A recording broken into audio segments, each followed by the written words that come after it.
Hello friends, statistics की journey में हम एक कदम और बढ़ाते हैं। माय नेम इज डॉक्टर देव और हम आज बात करेंगे सैम्पलिंग के ऊपर, एक्चुअली सैम्पलिंग मेथड्स के ऊपर।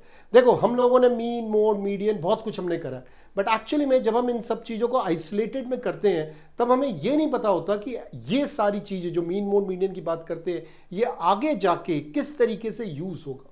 और जब भी हम स्टैटिस्टिक्स की बात करते हैं हम लोगों ने शायद कभी भी सैंपल या सैम्पलिंग की बात नहीं करी, बट एक्चुअली में स्टैटिस्टिक्स जो है वो सैम्पलिंग का ही कॉन्सेप्ट है। क्योंकि जब भी हम पॉपुलेशन को लेके काम करते हैं उनको हम बोलते हैं पैरामीटर्स, और जब भी हम सैंपल को लेके काम करते हैं उनको हम बोलते हैं statistics. So let's start today the sampling methods.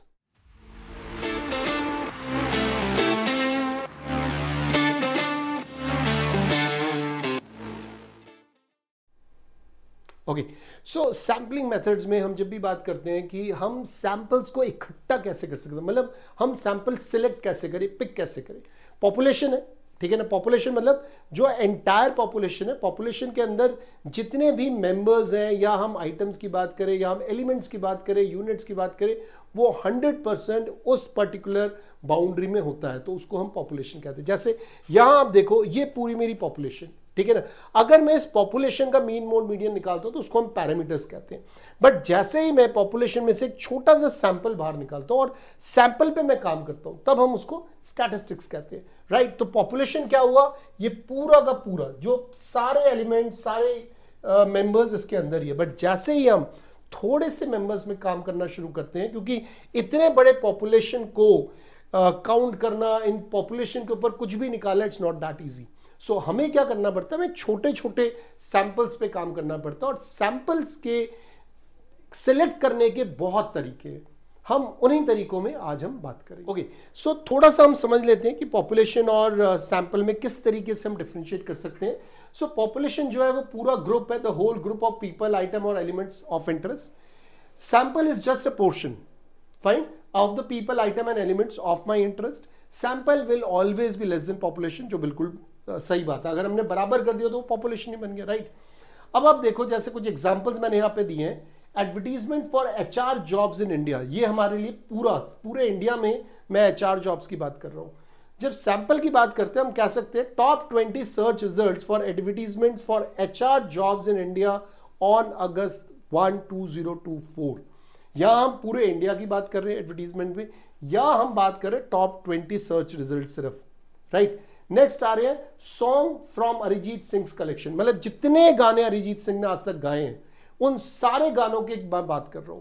और यहां मैं बात कर रहा हूं winning songs in various film festival, मतलब वो सॉन्ग्स जिन्होंने कोई ना कोई फिल्म फेस्टिवल में कोई ना कोई अवार्ड जीता है।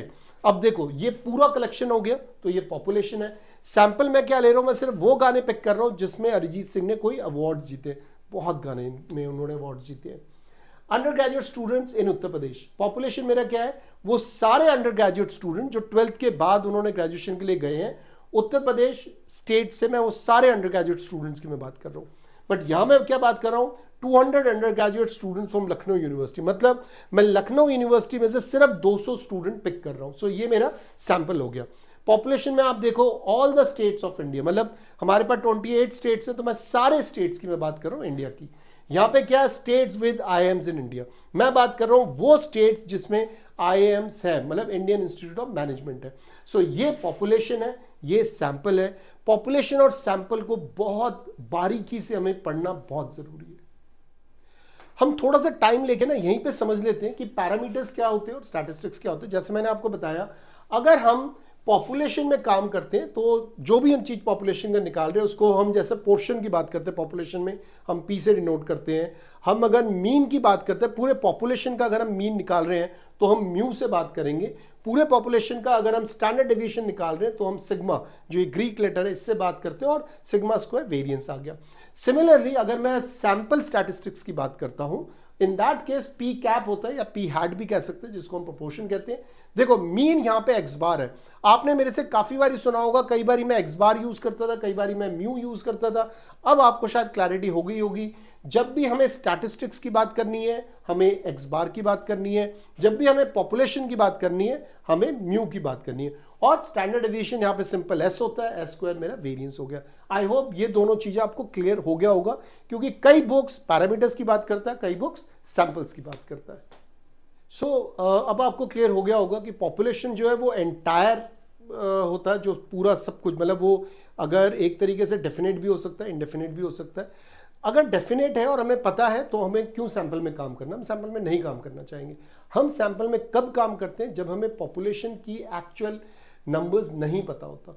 तो जब भी पॉपुलेशन इनफाइनाइट होता है उस समय हमें सैंपल्स में काम करना पड़ता है। आप खुद सोचो, आपने एग्जिट पोल्स सुने होंगे। एग्जिट पोल्स क्या होते हैं? जैसे इलेक्शन हुआ, इलेक्शन के बाद जो वो टाइम बचता है रिजल्ट आने से पहले, उस समय जितने भी न्यूज चैनल्स होते हैं वो अपने एग्जिट पोल्स लेके आते हैं। सो एग्जिट पोल्स का मतलब क्या हुआ, वो कुछ लोगों से, एक पोर्शन ऑफ लोगों से पूछते हैं, जिसको हम सैंपल्स कहते हैं। तो वो सैंपल्स पिक करते हैं, लोगों से पूछते हैं आपने किसको वोट दिया, आपको किसको नहीं वोट दिया, और फिर वो एग्जिट पोल लेके आते हैं, बताते हैं कि इस पर्टिकुलर ईयर में या इस इलेक्शन में किसके तरफ ज्यादा झुकाव है। क्लियर हो गया? अब एग्जिट पोल जो है वो सैंपल्स में ही तो काम करेंगे। अगर वो सबसे पूछ के लेके आ गए फिर तो उन्होंने पॉपुलेशन में काम कर लिया, फिर तो जरूरत ही क्या है एग्जिट पोल्स की। सो एग्जिट पोल हो गए, या और भी काफी ऐसी चीजें, एग्जांपल्स जो है जिसमें सैंपल्स में ही काम करना पड़ता है। आपको कोई एक चीज, सपोज करो आपको कोई एक नई चीज लॉन्च करनी है। अगर आपको कोई नई चीज लॉन्च करनी है और पूरे इंडिया में लॉन्च करना चाहते हो, आप एकदम से लॉन्च नहीं कर पाओगे। आप एक शहर पकड़ोगे, उस शहर में पहले उसको लॉन्च करोगे। अगर वो लॉन्च सक्सेसफुल हुआ, उससे स्टडी करके, उसके रिजल्ट्स को अच्छी तरह से स्टडी करके आप फिर उसके बाद आप पूरे इंडिया में लॉन्च करने की सोचोगे। मतलब मैंने क्या करा, मैं अगर पूरे इंडियन पॉपुलेशन में लॉन्च करना चाहता हूं, उससे पहले मैं उसकी सैंपलिंग कर लूंगा, राइट। अब जब हम सैंपलिंग की बात करते हो तो सैंपल को इकट्ठा करना या सिलेक्ट करना एक बहुत बड़ा साइंस है। अगर ये सैंपलिंग गलत हो गई तो जो रिजल्ट सैंपल का आएगा, मैं तो उसी रिजल्ट को पॉपुलेशन में लेके जाऊंगा ना। इन दैट केस मेरा रिजल्ट पॉपुलेशन के ऊपर भी गलत हो जाएगा। इसलिए सैंपल पे काम करना बहुत जरूरी है, बहुत ही तरीके से काम करना है, बहुत साइंटिफिक मेथड से काम करना जरूरी है। दो मेथड्स होते हैं सैंपलिंग के। जब भी हम सैंपलिंग मेथड्स की बात करते हैं, दो मेथड्स होते हैं। पहला होता है प्रोबेबिलिटी सैंपलिंग, दूसरा होता है नॉन प्रोबेबिलिटी सैंपलिंग। तो सबसे पहले हम प्रोबेबिलिटी सैंपलिंग करते हैं, जिसमें 4 तरीके होते हैं: simple random sampling, stratified random sampling, cluster random sampling और सिस्टमैटिक रैंडम सैंपलिंग। क्लियर हो गया? तो 2 मेथड्स है, एक प्रोबेबिलिटी, एक नॉन प्रोबेबिलिटी। पहले हम इन चारों को कवर करेंगे। क्लियर? सो जब भी हम बात करते हैं सिंपल रैंडम सैंपलिंग की, एक चीज आप ध्यान रखना, random as a word random है, मतलब कि कुछ भी उठा लो, बट ऐसा नहीं है। प्रोबेबिलिटी में जब हम रैंडम प्रोबेबिलिटी की बात करते हैं, रैंडम सैंपलिंग की बात करते हैं, सिंपल रैंडम सैंपलिंग के मतलब है बहुत सिस्टमैटिक से हमें इसको ध्यान देना है। ये तभी हो सकता है जब मेरे पास पूरा पॉपुलेशन पता हो, राइट। अब सपोज करो आप एक क्लास में हो, आप बीबीए के क्लास में हो या एमबीए के क्लास में हो, 60 स्टूडेंट्स आपके क्लास में हैं। अब आपको पॉपुलेशन पता है क्योंकि 60 है। अब आपको कोई एक स्टडी करना है जो पूरे के पूरे पॉपुलेशन पे करना है, या इस पॉपुलेशन में से आपको सैंपल निकालना और बहुत तरीके से सैंपल निकालना है।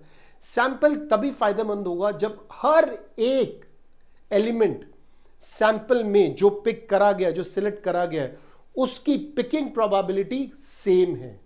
मैं फिर रिपीट कर रहा हूं, सैंपल तभी अच्छा माना जाएगा जब जो सैंपल के अंदर मेंबर्स हैं या एलिमेंट्स हैं, उन सब की picking probability was same. In fact जो नहीं भी पिक हुए हैं उनकी भी picking probability in sample was same. और ये तभी हो सकता है जब आप क्या करें, आप उन सब स्टूडेंट्स का नाम लिखिए पर्ची में, एक बॉल लीजिए, बैग लीजिए, उसके अंदर आप सबके नाम डाल दीजिए, बैग को आप हिलाइए, ठीक है। हिलाने के बाद आप उसमें से 3, 4, 5 जितना भी सैंपल्स चाहिए उतने आप पर्चियां निकाल लें। अब ऐसे में क्या हुआ, सबसे पहले हर एक जितने भी मेंबर्स थे, स्टूडेंट्स थे उस क्लास के, उन सबका नाम है उस बैग के अंदर, सबकी सिलेक्ट होने की प्रोबेबिलिटी एब्सोल्युटली सेम है, कोई बायसनेस नहीं है। ऐसे में ही हम बोलते हैं रैंडम सैंपलिंग, और क्योंकि ये सिंपल मेथड है इसको हम बोलते हैं सिंपल रैंडम सैंपलिंग। नेक्स्ट आता है आपका स्ट्रैटिफाइड रैंडम सैंपलिंग। अच्छा, एक चीज ध्यान रखना, मैंने ये जो पीपीटी बनाई है बहुत ही ज़्यादा इंफॉर्मेटिव है, सिंपल है, इंटरेक्टिव है। आप पीपीटी के हर एक स्लाइड को अगर आप ध्यान से पढ़ेंगे आपको शायद और किसी चीज़ की ज़रूरत पड़ेगी नहीं। मैंने सारे एग्जाम्पल्स वगैरह बहुत अच्छे तरीके से दिए। जैसे स्लाइड को अगर आप देखो, स्ट्रैटिफाइड रैंडम सैम्पलिंग का मतलब है कि पूरे पॉपुलेशन को आप स्ट्रैटा में डिवाइड कर दो, मतलब ग्रुप्स में, छोटे छोटे ग्रुप्स में डिवाइड कर दो। मैंने क्या करा, फर्स्ट, सेकंड, थर्ड, फोर्थ, तो 4 लाइनें थी, तो मैंने चारों को अलग अलग ग्रुप्स में डिवाइड कर दिया। अब मैं क्या कर रहा हूं, हर एक ग्रुप में से मैं 4 सैंपल्स पिक कर रहा हूं। मैं सबसे पहले पूरा जो पॉपुलेशन है उस पॉपुलेशन को मैं स्ट्रैटा में डिवाइड कर रहा हूं, मतलब स्ट्रैटा मतलब ग्रुप्स होता है, ग्रुप्स में डिवाइड कर रहा हूं। उस ग्रुप्स में डिवाइड करने के बाद हर एक ग्रुप में से मैं 4 सैंपल्स पिक कर रहा हूं। इस मेथड को हम कहते हैं स्ट्रैटिफाइड रैंडम सैंपलिंग। ठीक है, एग्जांपल के तौर पे देखो, split up all students in a college according to their courses BBA, MBA, BCom and BCA. Ask 4 students from each grade to complete the survey about the colleges launch. So मैंने 4 student हर एक class से मैंने pick करा। So this is known as stratified random sampling. Next जो है वो है cluster random sampling. देखो, स्ट्रैटिफाइड और क्लस्टर में थोड़ा सा फर्क है। हमने फर्दर और मैंने ग्रुप्स में डिवाइड करा, वो भी एक ग्रुप डिवीजन था, ये भी एक ग्रुप डिवीजन है। तो मैंने 1 2 3 4 5 6 7 मैंने 7 ग्रुप्स में डिवाइड कर दिया। मैंने पूरे के पूरा जो पॉपुलेशन था उसको 7 ग्रुप्स में स्प्लिट कर दिया।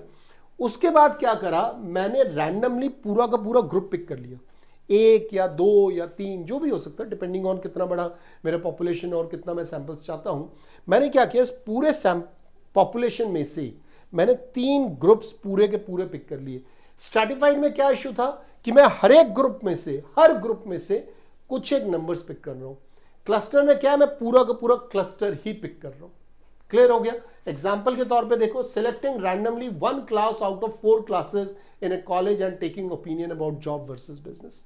सो पूरा का पूरा मैंने क्लस्टर ही पिक कर लिया।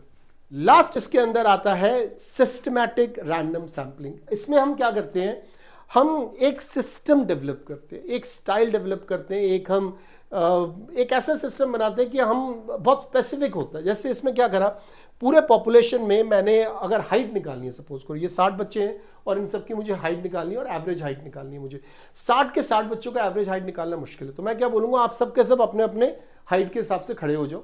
सब बच्चे अपने हाइट के हिसाब से खड़े हो जाएंगे। मैंने फिर 7th वाला पिक कर लिया। So every 7th item, every 7th element member in the population I have picked. So ऐसे मैंने क्या, मैंने एक सिस्टम फॉलो करा, सिस्टम में इन सबको एक लेके आया अंदर, और उसके बाद उस सिस्टम के थ्रू मैंने सैंपलिंग करनी शुरू कर दी। This is known as systematic random sampling. Clear. So non probability sampling में क्या होता है कि जो जितने भी हमारे मेंबर्स होते हैं या एलिमेंट्स होते हैं उनको इक्वल चांसेस नहीं मिलता to get selected in the sample. इसीलिए हम इसको कन्वीनियंस मेथड भी कहते हैं, क्योंकि नॉन प्रोबेबिलिटी सैंपलिंग और जो पहला मेथड है वो कन्वीनियंस मेथड है। कन्वीनियंस मेथड है पहला, उसके बाद वॉलंटरी रिस्पॉन्स मेथड है, स्नोबॉल है, फिर पर्पसिव है। तो हम इन चारों को एक बार कवर करेंगे। ये ध्यान रखना, इन चारों ही केसेस में जो प्रोबेबिलिटी है getting picked in the sample for every element of the population is not same. Biasness आता ही आता है इसके अंदर, बट क्योंकि मैनेजमेंट रिसर्च में जैसे मैंने बताया it's not that easy to get the infinite population, क्योंकि इनफाइनाइट पॉपुलेशन है तो उसमें हमें ये सब चीजें एक्चुअली में करना पड़ता है। ओके, सो सबसे पहला हम करते हैं कन्वीनियंस सैंपलिंग। जैसे ये नाम कह रहा है, नाम के हिसाब से हम चलते हैं। कन्वीनियंस का मतलब है कि अगर मैं रिसर्च कर रहा हूं किसी एक पर्टिकुलर टॉपिक के ऊपर और मेरे आसपास जो लोग हैं मैं उन्हीं से अगर डेटा कलेक्ट कर रहा हूं तो मेरा कन्वीनियंस सैंपलिंग हो गया। सपोज करो मैं रिसर्च कर रहा हूं, किसी में भी हो सकता है, लेट्स से कि लोगों को गर्मियों में कौन से आइसक्रीम सबसे ज़्यादा पसंद है। ठीक है, क्वालिटी के पसंद है, वाडीलाल के पसंद है, वॉल्स के पसंद है, मदर डेयरी के पसंद है, अमूल के पसंद है, किसके पसंद है। और भी जगहों पे और भी ब्रांड्स हो सकते हैं, ज्ञानीज है, नुरुल्लाज है, वेरियस ब्रांड्स आते हैं। अब मैं ये जानना चाहता हूँ कि सबसे फेवरेट आइसक्रीम इंडिया में क्या है, बट क्या मैं इंडिया में जाके घूम के, इतनी बड़ी कंट्री है, क्या मैं पॉपुलेशन इकट्ठा कर सकता हूँ, सैंपल्स इकट्ठा कर सकता हूँ? नहीं कर सकता। सो ऐसे में मैं क्या करूँगा, मैं अपने ही आसपास के लोगों से सैंपल लेने की कोशिश करूंगा। मैं इनफैक्ट अगर दिल्ली एनसीआर में कहीं रहता हूं, मैं दिल्ली एनसीआर से बाहर भी नहीं जाऊंगा। इनफैक्ट अगर मैं वेस्ट दिल्ली में रहता हूं तो मैं कोशिश करूंगा भैया वहीं से सैंपल ले लूं। मैं नोएडा भी नहीं जाऊंगा, मैं ईस्ट दिल्ली भी नहीं जाऊंगा। और अगर मैं नोएडा रहता हूं, मैं बोलूंगा नोएडा में आसपास अगर मेरी जो भी सोसाइटी है मैं वहीं से सैंपल इकट्ठे कर लेता हूं। तो ऐसे में क्या है, मैं अपने कन्वीनियंस के हिसाब से चल रहा हूं। तो इसको हम कहते हैं कन्वीनियंस सैंपलिंग। नेक्स्ट जो होता है वो होता है वॉलंटरी रिस्पॉन्स सैंपल, मतलब जो एक्चुअली में वॉलंटियर करता है, ठीक है ना। On request of a researcher to include volunteers in a study and members of a population voluntarily decide to be included in the sample. कई ऐसे रिसर्च होते हैं, पहला मैं सबको अप्रोच ही नहीं कर पा रहा हूं, बट उसके बावजूद भी जरूरी नहीं है कि हर कोई बंदा चाहेगा कि वो उस रिसर्च का पार्ट बने। चाहे मैं क्वांटिटेटिव रिसर्च करूं, चाहे मैं क्वालिटेटिव रिसर्च करूं, मुझे पूछना तो भाई क्वेश्चन तो पूछने हैं, सर्वे तो करना ही है मुझे, मैं इंटरव्यू लूंगा या कुछ भी लूंगा। तो जब भी हम बात करते हैं सैंपल पिक करने का, वॉलंटियर का मतलब है जो एक्चुअली में वॉलंटियर कर रहा है, मतलब जो अपने इच्छा अनुसार बोलता है कि हाँ मैं इस सर्वे का पार्ट होना चाहता हूँ, फिर हम उसी को लेते हैं। अगेन एक कन्वीनियंस सैम्पलिंग होता है, मैं उन्हीं लोगों से पूछता हूँ जो मेरे आसपास, I can not go to the entire India again, right. So ये भी एक part of non probability sampling है। ओके, थर्ड अगर हम देखें, थर्ड है हमारा स्नोबॉल सैंपल। मेरे ख्याल से आप लोग कभी ना कभी पहाड़ियों पे गए होंगे, बर्फ में आपने खेला होगा। आप कभी कोशिश करना, या तो आपने खेला हो, अगर नहीं खेला तो कोशिश करना नेक्स्ट टाइम जब भी आप बर्फ में जाएं, एक गोला बनाना बर्फ का और उसको ऊपर से नीचे आप रोल करना।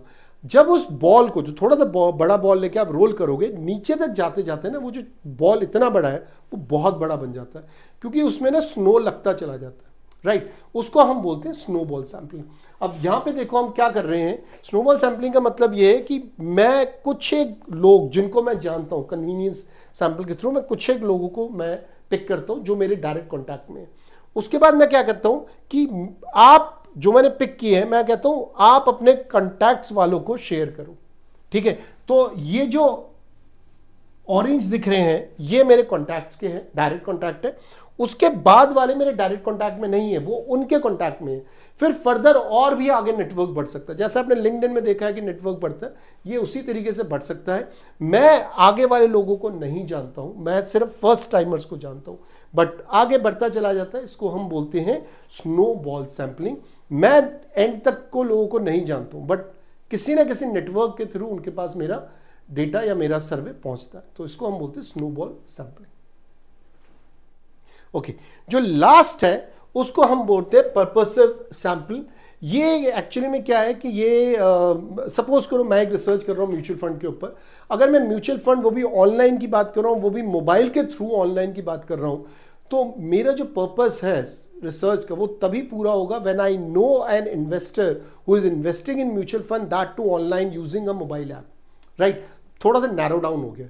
अब इतना जब नैरो डाउन हो जाता है तो मुझे सोचना पड़ता है, मुझे रैंडमली तो नहीं मिल सकता कोई भी बंदा, तो मुझे अपने जान पहचान के थ्रू ही जाना पड़ेगा, कन्वीनियंस के थ्रू जाना पड़ेगा, उनके फिर शायद नेटवर्क को भी टटोलना पड़ेगा।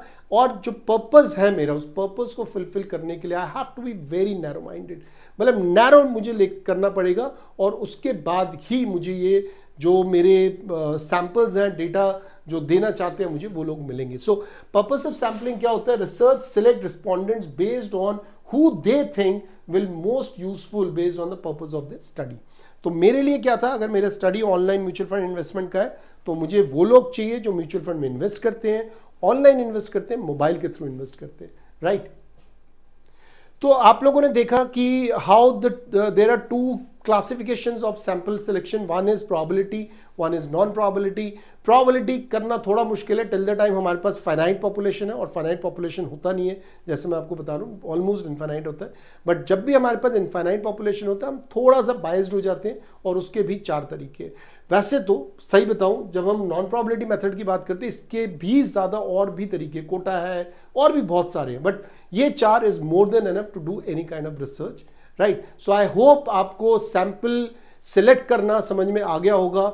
इसके बाद हम आगे बढ़ेंगे सैंपलिंग डिस्ट्रीब्यूशन वगैरह पे।